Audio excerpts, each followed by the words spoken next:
There is a rumor that in order for a Rolex to actually leave the factory or be a Rolex design, it has to be recognizable from 20 feet away. Hi, I'm Cara Barrett, editor at Hodinkee, the leading online watch publication. Rolex is one of the few brands, if not the only brand, that has a very specific aesthetic. They are sporty, they are active, they are tool watches. That's kind of their main DNA. In the 50s, they came out with the Submariner, the Explorer, the Milgauss, the GMT, and they were all watches that were designed and made to be used as tools.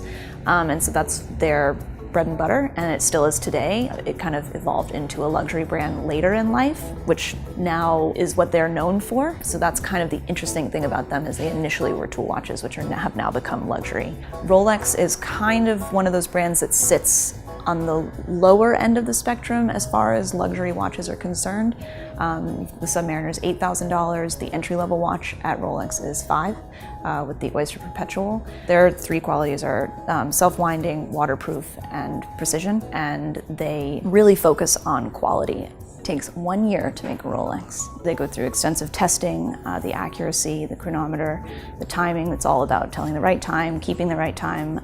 They also have extensive service work after, so if you ever have a problem with your Rolex, you can take it to them and they'll fix it. The clasp is opened and closed 1,000 times before it leaves, so you know that when you get it, it's not going to break. The whole point of a Rolex is you buy one now, it will last you for 20 years if you take care of it. It will last you for 100 if you really take care of it. That's ultimately why they're so expensive, because you're buying something that will last you a lifetime, presumably, and something that you can pass down to other generations as well. In the collector's world, there's the vintage Rolex market, and there's a whole underground of different, nuances. There's a GMT with a matte dial, a GMT with a gilt dial, and there are all these different tiny little details that change, and they make a watch more or less valuable. There's the Paul Newman Daytona, which sold for $17.8 million last fall, and that's the most expensive Rolex that's ever sold at auction. The Paul Newman Daytona is a really good example where they came out with the Daytona back in the 70s, and they put these exotic dials on them. They couldn't sell them, and now they're the most collectible watches